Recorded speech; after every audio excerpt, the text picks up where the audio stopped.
Well, welcome to another Inside Lansing, where today's guest is Ken Reynolds, Director of Communications for the Village of Lansing. Ken, thanks for being here today. Thank you for having me, Neil. So it's been kind of a crazy year since we've last seen you, pandemic, and that's probably what we want to talk about first is COVID-19. And why don't you talk a little bit about what the communications department has done during this pandemic to kind of help with getting information across? Yeah, ironically, I look back and our last interview was February of 2020, I believe. So right before it all. Yeah, our world has certainly changed in the last 12 Yes, months. It has. From a village perspective, I think the one thing we've tried to do, certainly early on when everything broke was, and we had to close Village Hall and we had to restrict the services that we were able to provide. I think the biggest thing the mayor wanted to do and the board was to make sure our residents knew that services were still going to be provided. Their garbage was still going to be picked up. There was still going to be the regular services that the village provides, even though the lobby at the municipal center and other access to village services might be a bit restricted. The ability to make a phone call, get a question answered, still pay bills, get services, that was important to us that message got out there. So early on, we filmed a couple of public service announcements with the gracious service of you guys here at LNN, and we were able to flood those out via social media and via other platforms to let people know the changes that were coming, particularly the closing of the municipal center, the availability of services to residents during this time, because as we've all learned, everything was week to week, month to month, Right. through this. I think the hardest thing that I've seen for all of this, no matter what aspect of it, has been when is the end? And the unforeseeable finish line has made it hard to long-term plan. You're basically surviving within the minute, within the week, within the month, and then making adjustments. The other thing has clearly been when we have received information from the state or from the county, trying to get that information out to our residents as quickly as possible, because those higher level decision makers are mandating the phases that we went through with COVID as far as coming out of it. And then So it's not all just based on your decisions, it's also based on some other decisions from the no, board. it's clearly our decisions are being, we have a boss too, and that's the county level and that's the state level. And so as those directives were being issued, trying to get that information synthesized, sending the residents a 9 or 10 page memo that we're getting is not of much use to them. They want it and they need it down quickly so they can get the most important information. So getting that out, taking the visual graphic forms of media that we were given by the state when it came to phases and what was allowed and not allowed. You guys coming over and filming even something as simple as how to wash your hands when we went through that part of it. Right. As silly as those things may sound on the surface, they were vitally important at the outset, as there was not as much information as there is now about where we're at with this pandemic. So, we're starting to see some light at the end of the tunnel. We're cautiously optimistic. Vaccines are more available. We see positivity rates dropping, but we also are prepared if it does go the other direction to continue to provide services. I think with COVID-19, we've seen a lot of changes in how people, we have to wear masks, distances, and also probably one of the biggest things is technology has played a large role, especially in communication type of technology with video, to allow people to interact in a way where they don't have to necessarily be in close contact. And I think one of the biggest changes for the village this year was the village board meetings. We had not really filmed them before. It hadn't been really considered, but when COVID happened, we now have live streaming of our board meetings. What has been the reaction to that, and what does that look like, and why? Why do that? One of the decisions that the administration made early on was that when the phases came out, municipal bodies, taxing bodies had the option of conducting meetings, whether they be remotely or in person. The exception that was in there was that if a municipality considered itself essential, they were not held to the restrictions of not being able to meet in person.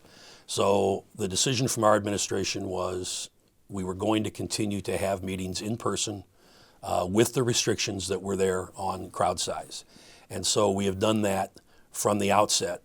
We have never conducted any remote meetings for our village board meetings. We've held them in person. However, What we wanted to do was provide that opportunity for residents and business owners and others who wanted to view the meetings. So we've worked with Fabian Newman, our IT director, and Daniel Doan, as well as you guys here, to create an opportunity for those to be viewed. What we decided to do was try and bring the meeting to those residents as much as possible, where you guys have been able to cut in and run a second camera to the screen. So if there's a PowerPoint, that's being presented by someone at the meeting, the audience can actually see that at home, Right. right on their screen by screen sharing. And it allows for a much more positive involvement for those audience members, regular people who come to our meetings or any others that would be interested to have the experience of the meeting. We've also allowed for the public comment part of the Open Meetings Act to be fulfilled by residents can send an email all the way up to the end of the meeting. During the board meetings, the mayor, when she gets to those parts of the agendas, not only takes public comment from those that are in the room, but also then asks me if we've received any via email. So there's still interactions with the public. Yeah, there's still interactions, and we've had some people take advantage of that. We've had other months where we haven't had any, but we also publish the links and the agendas on our website and on our social media platforms to those that are interested. And the meeting dates and times haven't changed, so it's not as if it's different than any other regular. It's always the first and third Tuesdays of each month, So except for surprises. January, July, and August, which is once a month. Now, still kind of concentrating on the pandemic a bit. During that time, it was a difficult time for residents, difficult time for businesses, difficult time for government, difficult time for everybody. And I know one aspect that you had worked on was giving something that kind of give residents a way to support local businesses. Do you want to talk a little bit about that idea? Yeah, we came up with a couple of things, and one of them was early on when the pure power of what was happening, I think, was consuming everyone. And, what do we do next? What happens next? So we came up with an event, and it was tied into honoring, at the time, our first responders, and that included medical personnel as well as EMS, fire, police. But then also combining that with the idea of how can we support our Lansing businesses in the best way possible. So we created Shine a Light on Lansing, and there was a set time, I believe it was 7:30, it was right around sunset, that the individuals could go outside, residents, businesses, kind of do whatever, shine a light in any way. Some people did candles, some did flashlights, a whole bunch of creativity, and then take pictures of those and send them to us, and we would flip those out on our social media. And then connected with that was ordering from any of our Lansing-based restaurants, and we had a really, really good turnout for that. We had over 100, I want to say 106, 107 pictures that were sent in, and I think the pure emotion of it was something good in this powerful wave of not good that was happening, and hopefully two things were served. People felt a little bit better that day, but also they continue to recognize the importance of supporting our Lansing businesses. And that goes for every community. Certainly for ours, that's the one that the Village of Lansing is most concerned about. And so we wanted to see, and it worked because we had 25 or 26 different restaurants that were ordered from that night that we got pictures from.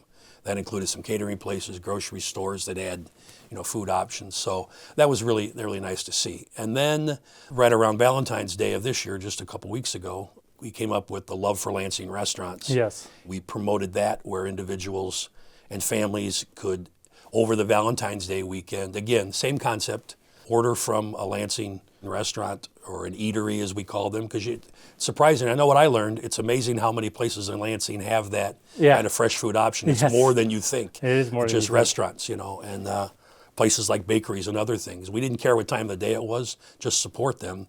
And then create a digital Valentine. We asked them, send us a picture of you out. We had some people that did some things with computer programs and sent us some. Unfortunately, we had a really tough weekend of weather. That weekend it was bitter cold. It was the worst of the season this year. And we had more snow. So we didn't quite get the feedback from residents on that one as far as the volume of, digital material that we got back. But we had 25 or 30. People were worrying about getting their drives cleared. You know what? Priorities. And so, it was a tough weekend. We've obviously went through a very tough stretch here in February of 2021 weather-wise. And so, it still was a good idea. I know my family, did their part and contributed on a couple of the nights, and we hope others did as well. And you talked about honoring first responders. I think another program that relates not to first responders but to military is our Hometown Heroes banner program. Do you want to talk a little bit about that? Maybe remind people what it is and where it's at? Yeah, this is something we're very excited about. The mayor, back in February of 2020, even before that, we had planned for this program, which is a street pole banner program which honors those that have served in the military, and whether they are a current resident or a former resident. And people can fill out the application. They send us a photo. They either bring it in or send it to us, and we scan, and we're working with a company that makes these banners that will indicate the name of the individual, the branch of the service, have their picture. And these will be displayed throughout the village in the spring, summer, and early fall of 2021 and 2022. And then in conjunction with that, our Chamber of Commerce, who normally runs a street pole banner program as well, they're working with us. So they have created their banner program to match the color sequence of what we're doing with Hometown Heroes. So in total, we're going to have about 155 banners. We have just short of 100 on the Hometown Heroes, and we're finalizing all of them now for delivery within the next couple of weeks. Quite a few banners. Yeah, and then not the goal now, but what we're working on priority-wise is how do we arrange these two different sets of banners so that optically it looks the best. So whether that's going to be one side of the street is all Hometown Heroes, the other side chamber banners, whichever that might be, we're working with Public Works now on a layout that will spread these banners throughout the Ridge Road area, the Torrance area, but we also have some requests for some in other areas of town. So unfortunately, we cannot take a request, I want that pole for my uncle or my dad. We're going to be displaying these consistently throughout the village. And then the other neat thing is the Lansing Public Library will be displaying, on the Hometown Heroes banners, they will be displaying small 5x7 replicas of the banners at the library during the 2021 year. And then those 5x7s will be given to the families and to the sponsors at the end, along with the banner itself, if they choose, at the end of the 2022 banner display season. Well, it's a lot of information. I'm glad we could get it all out to the people here. Yeah, we're very excited about it, and Lansing has always been an incredible supporter of the military, both present and past. And so we're looking forward to having individuals and families be able to see their loved ones and pay this tribute to them. And we're looking forward to that too, and we'll definitely have more coverage of it as the coming weeks and if I see more of those banners up. Another topic that we could probably talk about here is probably just Fox Pointe. Maybe talk about what's new there right now, and then maybe a little bit about what's expected. Yeah, as we head into 2021, obviously we opened it in 2019 and we had a ton of success. You guys were on hand to cover a lot of that. And then 2020 hit. And so because we don't have permanent seats, because we are a general admission facility, the Phase 4 restrictions from the state clearly did not allow us to be open. So we held out optimism all through 2020 we'd be able to save some of this season, and it just didn't happen. We were able to get in some Halloween activities, more of an open house effect, as well as Christmas activities with the tree display. So we at least got something as we got toward the end of 2020. Now our sights are set on 2021 and hopefully being able to open, at full capacity. That would be ideal, starting with our Wednesday concert series on the first Wednesday of June. That would run through, the end of October, mid-October, I should say. And then we would still have a couple of fests. We have a blues fest that's lined up. We have an 80s fest that's lined up. Most of this was last year's programming. Okay. It's just been sitting in the queue with like somebody hit pause on it, and we're hoping to be able to blend that back into 2021. We're not 100% there yet. We have to get clearance from the state. Our planning is for us to be open fully, and then we are looking at if we do have a limited capacity opening, that's not going to change the talent. It's not going to change any of the programming that's offered. It just would be how would we either spread those individuals out And we've got a bunch of ideas, a couple of other changes based on patron feedback from 2019. We're extending our concession stand. You know, we have the existing concession stand that is on right by the main entrance. We've put an addition onto that, and we're going to be working to secure an official caterer that will be able to grill up exclusive items and prepare exclusive items for Fox Pointe. So if you would go to Fox Pointe, you might get, you know, the Fox Pointe beef sandwich, and it would be known for that. It would be unique items that would not be essentially coming in from other vendors. It would be created by whoever our food vendor is. We've added another window for beverage service, so that will increase the speed in which patrons are able to be served and get back to the entertainment. And we are also going with a complete POS system of point of sale where either debit card or cash will be the forms of payment. There won't be paper tickets or anything like those things that we experimented with in 2019. So there's a lot there. Yeah, there's a lot. We continue to learn, and we know we're still growing into Fox Pointe, but those are two really main things. And probably the last one is that we will have restricted access, meaning all individuals will now have to enter through the Lake Street and Henry Street entrance, and they will be going through metal detectors and bag searches. And this is simply for the safety and security of all those that are there. So there will be a one-point entrance, and then at the end of the evening, we'll have alternate entrances to allow people to disperse. Now, communications, you're communicating with people in the village, people, residents and such. One aspect of that we didn't talk about was Code Red. And I know that we have talked about it before, but maybe just a refresher on what Code Red is so people remember it's a service there they can take advantage of whether they have or have not. Yeah, we've seen, especially even during the pandemic, we've seen the need to send messages out to our residents somewhat in an instant fashion. And so although social media is great and there are emails and there are letters you can send, the quickest way to be able to get information out is, you know, either via phone call, via text, or via an email.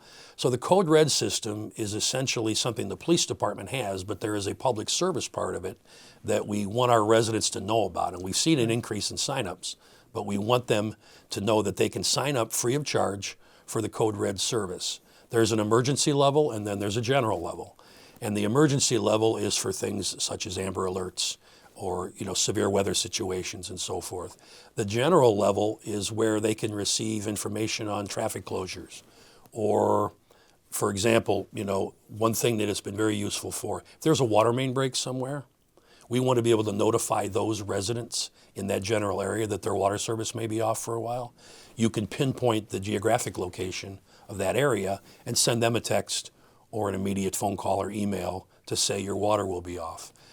The rest of the town, I don't want to say doesn't care, but it doesn't affect them if you're on the north end and the water main break is on the south. Of course. So being able to target or specify into where the message goes is one feature.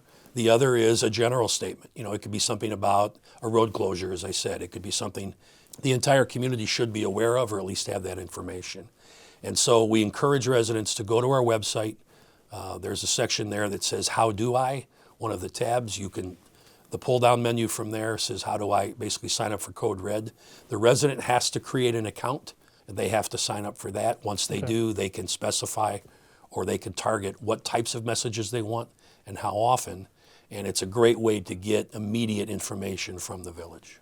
That's always interesting to know, and I'm glad people have that out there as a resource to tap into. I think communication is extremely important to us as well. You know, that's one way we do with our cameras and videos to get out information to people in the village.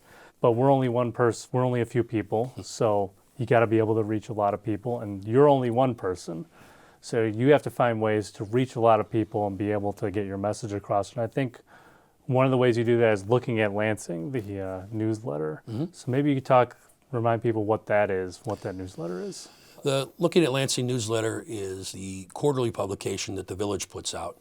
And the goal of Looking at Lansing, this is, when I say it's a light read, it's not something that's meant to be researched and studied and used, you know, to write term papers in college. It's meant to give a summary of information from things that have just happened, things that are happening, and then things that are about to happen within the village.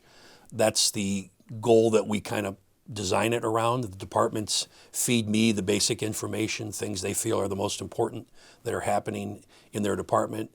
Certain things are seasonal. We always want to put those back out, whether that be floods as we head into the summer, whether that be something winter related. That can change obviously within the quarterly Right. publications. But the biggest thing is we tried to create a blend of visual and then also written words so that residents feel they're getting up-to-date information. Some of it is stuff we want them to see, once a year at the same time. Yeah. Others is, for example, we mentioned the Hometown Hero Banner program a little bit earlier in this interview. That's something that will be in, the next one we have coming out, because it's time for that to debut, and we want people to know about it and be aware that it's coming. So that's what our goal is. We've even created a page where we just call it a Lansing Through the Lens, because we know that we're in a day and time when people love to see pictures. Right. They love to see information.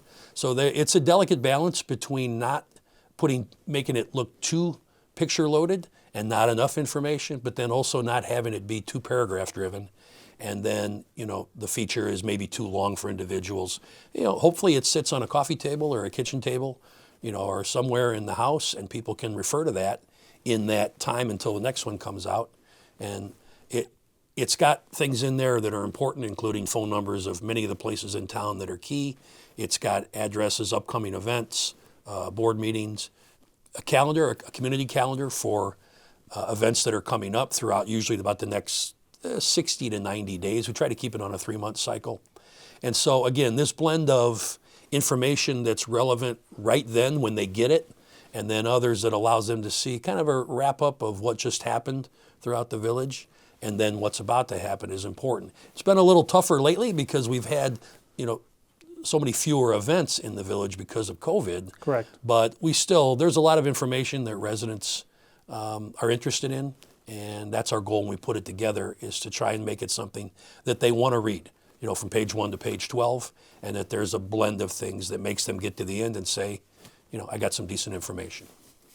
Well, Ken, I'm sure we could sit here and talk about communications all day, but we have a limited amount of time. I understand. I'm sure the residents only want to hear so much anyway. So. But we always look forward to having you on the show, and we look forward to seeing you next year to talk a little bit more about this. But again, I'd just like to thank you today for being on the show. And thank you to you guys. I want to make sure that the residents know the role you guys have played in getting information out to our residents, from the start of this pandemic, and working with, we're very fortunate to have this crew in our town that allows us to present another form of communication to our residents in addition to the other ones that everybody already knows about. So thank you to you and your whole crew. And thank you so much for that. And thank you for watching. We'll see you next time on Inside Lansing.